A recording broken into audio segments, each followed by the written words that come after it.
Pour ne rien manquer, abonnez-vous maintenant. Bonjour Gilles. Bonjour Valérie, ça papote, ça papote. Ouais, bah oui, on parle en oui, avant. je vois ça. Notre invitée aujourd'hui, Mélanie Page. Bonjour. Bonjour. Comédienne, on est ravis de vous recevoir ce matin pour parler de la saison 2 de l'École de la vie avec Julie de Bonnat, entre autres. Il y a une pléiade de comédiens formidables.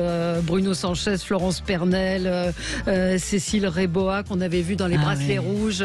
Franchement, et puis vous, alors dans un rôle un peu déjanté. C'est le retour de Joubert. Voilà, on va en reparler dans un instant avec vous, Gilles. Tout de suite le zapping. Sud Radio Média, l'instant zapping. Alors, je suis désolé Mélanie et Valérie, je vous ai fait un zapping fin de vie. Ah bon, bah c'est Ça va pas être sympa. très c'est gai. sympa, ouais, Excusez-moi, il y a un projet C'est de loi, je l'actualité. réagis à l'actualité, je fais le reflet de ce qui était dans les médias. Hier, donc, il ne parlait que de ça et chacun allait de son anecdote. Et Jacques Séguéla a parlé, pas de sa mort, mais celle de Bernard Tapie. C'était totalement impudique, c'était dans CNews.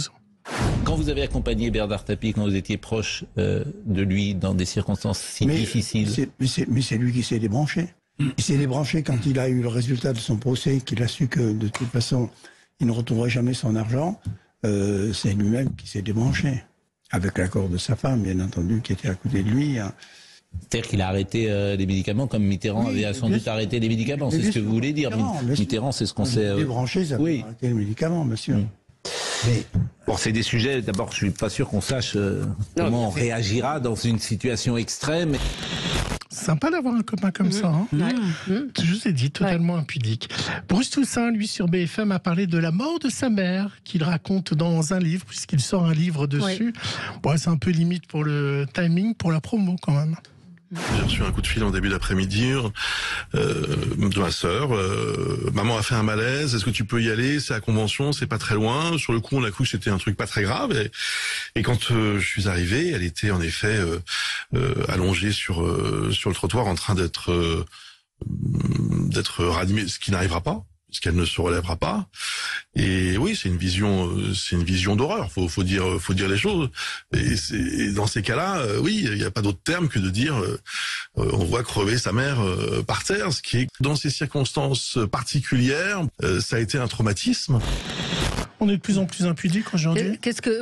Vous avez un rapport assez, vous êtes plutôt réservé sur votre vie privée, oui, familiale en tout cas. On a fait Paris Match la semaine dernière. Oui, mais c'est toujours qu'avec mon mari. Bon, ça fait 23 ans qu'on est ensemble, donc il y a pas, voilà, il y a mais vraiment les enfants, on ne les a jamais vus, et jamais, vous les avez jamais exposés. Jamais. Et on fait très attention avec les réseaux sociaux et les leurs. Non, on fait vraiment très attention à ça. Ils ont compris d'ailleurs ça ou pas? Comment ils réalisent la notoriété? Ça, ils la réalisent forcément quand on est dans un restaurant ou dans la rue. Mais ils savent, ils voient les gens qui ont un portable et ils nous disent parfois, il y a quelqu'un qui prend une photo là-bas, ils se tournent quand quelqu'un prend une photo, ils sont, voilà. Nagui a dit quelque chose samedi soir dans son prime qui a cartonné, pour économiser de l'eau, il écoutait une chanson et le temps de la chanson, il arrivait à prendre sa douche. Je me suis demandé qu'est-ce qu'il écoute comme chanson. Beaucoup de rock, on va pas se mentir. Il se douche sous le rock. Ah oui, dès le matin, ça part fort. Vous l'entendez la chanson qu'il met dans la salle de bain? Ça dépend des jours, mais c'est incroyable. C'est un bon truc en tout cas pour économiser. Il a expliqué ça dans le prime, qu'il mettait une chanson et le temps de la chanson, quoi qu'il arrive, il se douchait. Je me suis dit, mais qu'est-ce qu'il met Faut pas qu'il écoute Led Zeppelin ou Hotel California, ça marche moins bien. Ça marche moins bien. Mais c'est vrai que l'impudeur dont vous parlez, Gilles, elle est. Moi, j'ai beaucoup de mal avec ça. Je vois pas. Ça regarde personne. Je comprends pas. Je comprends pas la démarche. Je comprends pas la logique de ça. Bref. Allons jusqu'au bout de la mort. Je garde mathématiques, Valérie, avec le sarcophage de Ramsès II, qui est exposé en France à la grande halle de la Villette. Et la commissaire de l'exposition, on aurait dit une petite fille devant un chanteur célèbre, Bénédicte Loyer. Vous allez voir, elle a été troublée d'être si proche de l'histoire, de pouvoir toucher le cercueil de Ramsès II. Ça fait extrêmement bizarre de voir ce cercueil de nouveau en France, alors qu'il n'était en quelque sorte jamais censé quand même ressortir d'Égypte. Ça fait quelque chose quand même d'être face au cercueil qui a quand même protégé Ramsès pendant à peu près 2800 ans. Et là, on rencontre l'histoire en face à face. Et c'est vrai que je l'ai toujours vu derrière une vitrine. Et là, de le voir aussi proche, ça fait quelque chose. C'est une exposition incroyable sur les trésors d'Égypte. J'étais allée voir Toutankhamon, moi j'avais adoré. Et il y avait déjà plein de choses, c'était étonnant. Enfin. Là j'ai lu, je ne sais plus dans quel journal, quand ils ont relevé le colosse qui est Ramsès II pour l'exposition, c'est fascinant, c'est imposant et je crois que c'est une très très belle exposition à la Villette. 2800 ans à travers les âges. Le jour où Éric Québrin disparaîtra... Éric Québrin, je vais vous expliquer, disparaîtra. Ça va faire tout drôle. Je vous écoute. Oui, je vois ça. Ça va faire tout drôle au croque-mort parce qu'il chausse du 65. Bon. Oui, pour mordre le pouce pour voir s'il est mort. Et mesure 2,8 m. Et il a 14 ans. Et c'est un phénomène en ce moment aux États-Unis parce que ses parents n'avaient pas beaucoup d'argent et il a lancé un appel parce qu'il ne trouvait pas de chaussures à sa taille et que fabriquer des chaussures ça coûte très cher. Et donc il a lancé une cagnotte. Le cagnotte a eu un énorme succès. Du coup, Nike et évidemment Reebok lancent des chaussures pour rien que pour lui à sa taille de 46, ce qui est quand même incroyable. Et évidemment, quand on est dans ce système-là aux États-Unis, Shaquille O'Neal, le célèbre basketteur, il lui a prêté ses chaussures. Vous allez voir, il lui a téléphoné. On a rapidement parlé de sport et puis on a parlé de notre pointure de chaussures. Il m'a raconté qu'il savait ce que c'était d'être très grand et d'avoir du mal à trouver une paire à la bonne taille. Et il a dit qu'il allait m'envoyer des chaussures. Et des suites aussi, je crois. Apparemment, il a un colis en chemin, un package. Enfin, un shakeage, comme il l'appelle. Maman, surveille bien si mon shakeage arrive, il me dit. Je suis tellement reconnaissant envers tous ceux qui m'ont aidé à trouver des chaussures que je vais pouvoir porter tous les jours. 65, hein. Vous voulez que je fasse du nagui? On se demande si tout est proportionné. C'est du nagui. Bah, je sais, c'est du vous. Assumez jusqu'au bout. Mais il va devenir basketteur, non? Avec une taille comme ça. Il faut être bon en sport aussi. Et pour finir, ce 2 avril, ce n'était pas simplement votre anniversaire, Valérie, c'était aussi celui de Sophie de Menton. Non, Sophie de Menton est née le 2 avril. Serge Gainsbourg est né le 2 avril. Merci. Il aurait eu 95 ans. Et Charlotte Gainsbourg en a profité pour cet anniversaire pour annoncer dans les médias qu'il y aura l'ouverture de la maison Gainsbourg le 20 septembre. Alors moi, je vous ai sorti une pépite qui est une de mes chansons préférées de Gainsbourg, qui n'est pas très connue, qu'il avait écrit sur son hôtel particulier où il imaginait que des gens circulaient et donc il vous faisait la visite. Et la chanson s'appelle L'hôtel particulier de Gainsbourg. Au 56, 7, 8, peu importe. De la rue X, si vous frappez à la porte, d'abord un coup, puis 3 autres. Incroyable, on fait tout. Il décrit toute la maison. Ouais. Je vais l'écouter, je ne la connaissais pas. Hôtel particulier de Gainsbourg. J'adore cette chanson. Merci Gilles pour cette dédicace. Dans un instant, Mélanie Page qu'on va retrouver pour parler de la deuxième saison de l'école de la vie. Merci. Mercredi à 21h10 sur France 2. À tout de suite. Sud Radio Média. L'invité du jour.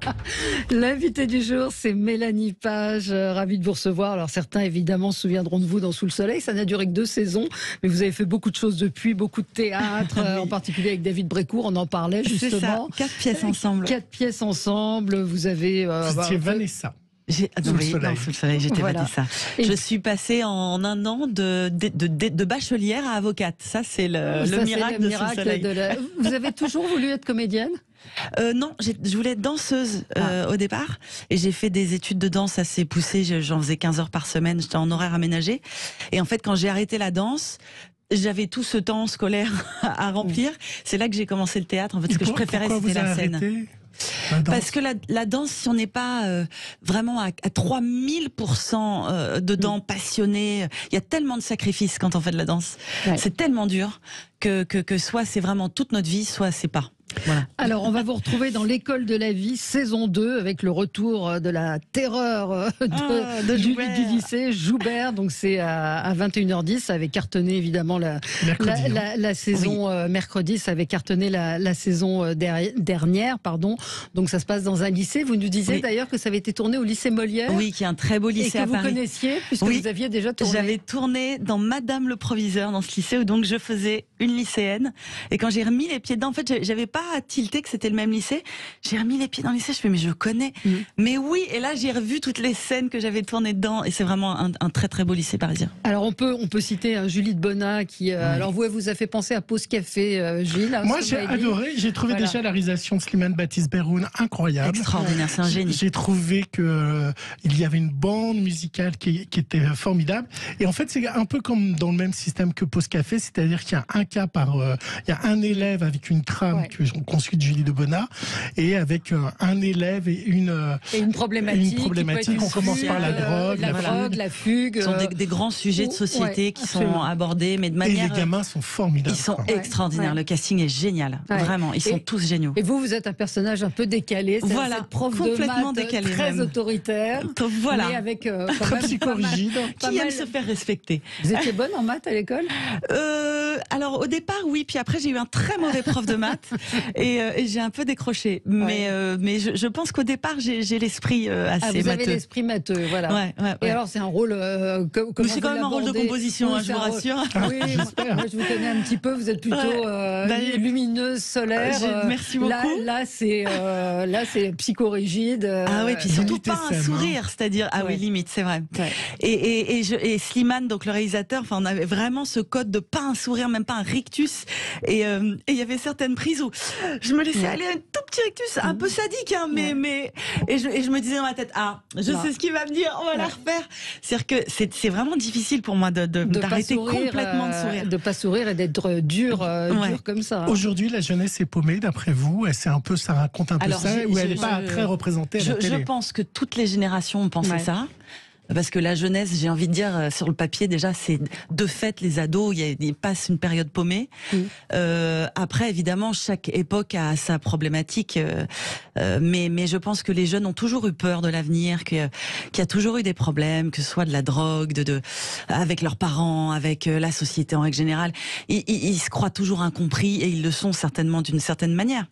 Mais ce qui est vraiment original, je trouve, dans cette série, c'est qu'on aborde vraiment les sujets de front, et d'une manière très très moderne, et en même temps il y a ce mélange d'humour et d'émotion qui est assez rare en France, c'est assez anglo-saxon, qui fait du bien, c'est-à-dire que l'humour fait une soupape d'un coup, où on peut du coup vraiment prendre l'émotion à bras le corps et la vivre, et hop, d'un coup on a une petite parenthèse d'humour qui fait que on sourit parce que parce que Julie de Bonnat a un cancer, elle est soignée pour une chimiothérapie. Donc ce sont des thèmes qui sont rarement abordés. Et puis la légèreté vient des élèves aussi, avec cet élève qui est obsédé par son portable, par exemple. Ça rappelle, est formidable. Et puis vous, le côté complètement. Il y a mon personnage qui est décalé. Il y a Nicolas Briançon qui est très drôle. Bruno Sanchez qui est irrésistible. Donc il y a certains personnages comme ça. En fait, on a un peu poussé les curseurs pour la saison 2 des personnages des profs. On va un petit peu plus loin, donc dans l'humour aussi, parce que on a déjà bien abordé, donc on a tout de suite commencé les personnages un petit peu plus haut en couleur, et en même temps on est cueilli par l'émotion d'autant plus, et on n'est pas plombé, c'est-à-dire qu'on a regardé ça et on se dit pas oh là là c'est quand même trop dur. Non, on passe quand même un bon moment malgré les sujets graves. Moi je me suis laissé porter par les 3 épisodes. Il n'y a pas eu trop de jalousie dans votre famille, parce que Bruno Sanchez, il a quand même un corps incroyable, très sexy. Oui, bon, mon mari a eu un peu peur, mais ah oui, parce qu'il faut dire quel corps, on le voit en short. Non, mais Bruno, il a beaucoup de charme, il est extraordinaire, drôle, très drôle. Très drôle. Et alors Nagui, producteur, donc tout à fait. Comment ça s'est passé? C'est un producteur qui intervient, qui est présent. Il intervient beaucoup avant et après. Il est évidemment venu sur le tournage. Je lui ai un peu dit de pas venir les jours où j'y étais, parce que je sais pas, pour pas être la femme du producteur, c'est un peu compliqué, mais il est très passionné par son nouveau rôle de producteur de fiction. Il adore ça.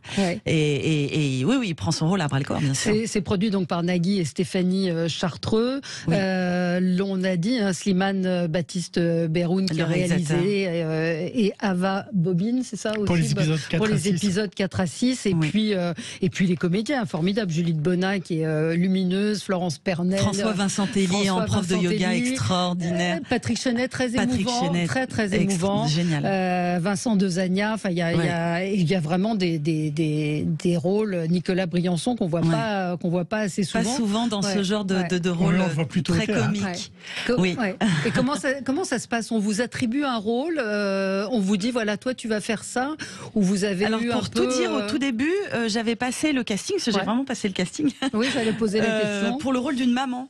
Dans la saison 1 qui me plaisait bien, qui était pas du tout, c'était la maman qui battait son fils. Je sais pas si vous aviez vu la saison 1. Et en fait, pour ce rôle-là, c'était pas tout à fait, enfin j'étais pas tout à fait, même physiquement ça n'allait pas.